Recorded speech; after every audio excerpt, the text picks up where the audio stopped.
আমি তো এখন মনে করেন আমার উঠতি বয়স, এখন তো আমার হাজব্যান্ড লাগবেই, কেন হাজব্যান্ড ছাড়া তো আমি থাকতে পারছি না। একটা মেয়ে, আমার নাম স্বপ্না, আমার বাসা বগুড়া আদমদী থানা। তা আসলে একটা মানুষ কষ্ট না পড়লে একটা মানুষ আসে না, ক্যামেরার সামনে আসে না। তা আমি অনেক কষ্ট করে ক্যামেরার সামনে আইছি। তা আমার কষ্টটা শুনে যার নিতে মনে চাবে সে আমাকে যদি তার জীবনসঙ্গী বানায় নেয় খুব ভালো হবে। আমার যৌবনের চাহিদা অনেক কিন্তু আমার কেউ চাহিদা পূরণ করতে পারে না। কেন আমার হাজব্যান্ড 2 বছর আগে ডিভোর্স হয়ে গেছে। আমি এই 2 বছর একা থাকি, রাতে আমার ঘুম আসে না, অনেক কষ্টে আমি দিন কাটাই। তা কেউ যদি আমার জীবনসঙ্গী বানাইতে চান তা আমার নাম্বারে যোগাযোগ করেন তাড়াতাড়ি, আমি তার সাথে যোগাযোগ করতে চাই। বাট আমার খুব সমস্যা হচ্ছে, একটা মেয়ের একটা যৌবনের তো সমস্যা হয় 2 বছর ধরে স্বামী ছাড়া। অনেক কষ্ট আছে ভাই, টাকা পয়সা কিছু চাই না, তারে চাই।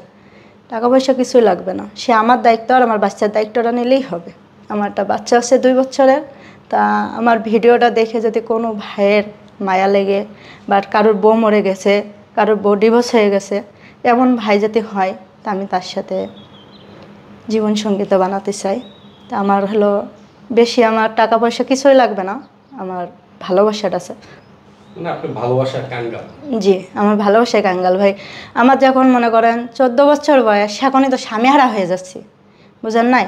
14 বছর বয়স বিয়ে হয়েছে, তার 2 বছর সংসার করছি, তারপরে 16 বছর 17 বছরে যে হাজব্যান্ড ডিভোর্স হয়ে যাচ্ছে। 01343574957। আমি তো এখন মনে করেন আমার উঠতি বয়স, এখন তো আমার হাজব্যান্ড লাগবেই, কেন হাজব্যান্ড ছাড়া তো আমি থাকতে পারছি না। একটা মেয়ে বিয়ে বাদে থাকতে পারে, বিয়ের আগে যুগ কাটাতে পারে, কিন্তু বিয়ের পরে সেটা কাটাতে না। আমি তো একটা সন্তানের মা, বিয়ে হয়েছে, তাহলে এখন তো আমি আর থাকতে পারবো না, থাকতে পারছি না ভাই। আমার অনেক জীবনে আমার যৌবনের একটা চাহিদা, এই চাহিদাটা আমার। এখন কি সেই চাহিদা মেটাতে আপনি মুখ খুঁজছেন? জি, এখন মুখ খুলছি। এতদিন চুপ মেরে ছিলাম যে দেখি মেয়েটা বড় করি বা টিয়া করি, এখন আমি কোনো দিকটাই পাচ্ছি না। আমার নিজের দিকটাও ঠিক রাখতে পারছি না, আর আমি সংসারের দিকটাও ঠিক রাখতে পারছি না। আপনার স্বামী কেন চলে গেল? সে চলে গেছে টাকার জন্য, তার আমি টাকা পয়সা দিতে পারিনি। সে গাড়ির দাবি করছিল, সে গাড়িটা নিয়ে দিতে পারি নাই। এই জন্যে ভাই আমি মানুষের বাড়ি কাজ করে খাই, আমি গাড়ি বা কই থেকে দেবো আর কি করে দেবো? আমার মা নাই, বাবা আছে, বাবা তো আর দেবে না। ভাই নাই, একটা বোন আছে, বোন তো বিয়ে হয়ে গেছে। আপনার সাথে যোগাযোগের কোনো ব্যবস্থা আছে? জি আছে, বলেন। আমার ফোন নাম্বার আছে 01343574957। 01343574957। আচ্ছা স্বপ্না, এই যে আপনি এতগুলো কথা বললেন, আপনার যৌবনের ক্ষুধা মেটাতে চান, জি, আপনাকে যে ভালোবাসা দিবে তার সাথে যেতে চান, জি। আসলে অনেকেই তো এই বিয়ের নামে প্রতারণা করে। ভাই সব মেয়েরা তো আর এক না, হাতের 5টা আঙুল কিন্তু সমান না। তা আসলে আমি অনেক কষ্ট করে আইছি। আমার ছোটোবেলায় মা মারা যায় 9 মাস বয়সে। আমি 16-17 বছরে যে হাজব্যান্ড হারা।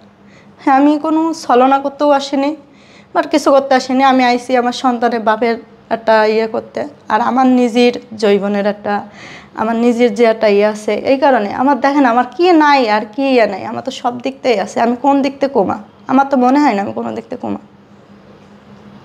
এই যে অনেক নারীরাই বিয়ের কথা বলে মানুষের কাছ থেকে টাকা পয়সা খেয়ে পরে বিয়ে করে না, আপনি এরকম কোনো কিছু করবেন না ভাই, আমার টাকা পয়সার প্রয়োজন নাই।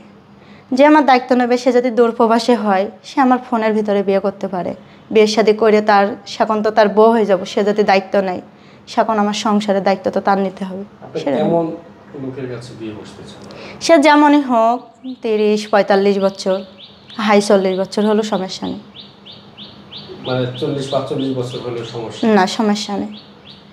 তাকে কি আপনি আদর ভালোবাসা দিবেন? জি, অবশ্যই পারবো, কেন পারবো না। আসলে দর্শক, আমরা ভিডিওটি শেষ করব। আপনার কিছু বলার আছে কিনা আমাদের দর্শকদের? হ্যাঁ, বলতে একটা কথাই আছে যে আমার কথার ভিতরে যাতে কোনো কিছু খারাপ কিছু বলে থাকি, ক্ষমা দৃষ্টিকে দেখবেন সবাই। আর যে আমার মনের মানুষ করতে চাবেন বা আমার বিয়ের সাথে করতে চাবেন, আর যে মনে করেন সবাই তো আর বিয়ের সাথে করতে পারবে না, তাদের জন্য একটা কথাই বলা, যাতে আমার বাচ্চাটার জন্য কোনো হেল্প সহযোগিতা করতে পারে তে করেন। তাছাড়া খারাপ উদ্দেশ্যই কেউ আমার ফোন দিয়ে বিরক্ত করবেন না, কেন আমি মানুষের বাসায় কাজ করি, ফোন ধরার মতন আমার সময় হবে না। দর্শক সকলেই ভালো থাকবেন। ভিডিওতে নাম্বার দেওয়া আছে, স্বপ্নার সঙ্গে যোগাযোগ করবেন। সাহায্য সহযোগিতা, বিয়ে শাদী একান্তই আপনাদের ব্যক্তিগত ব্যাপার, সেই ব্যাপারে কোনো দায় দায়িত্ব চ্যানেল কর্তৃপক্ষ নেয় না। ভালোবাসা কিংবা বিয়ে শাদী স্বপ্নার সঙ্গেই যোগাযোগ করে নেবেন। তার পরিবার আছে, পরিবারের সঙ্গে যোগাযোগ করে বিয়ে শাদীর ব্যাপারে কথা বলবেন। সকলে ভালো থাকুন, সুস্থ থাকুন। আল্লাহ হাফেজ।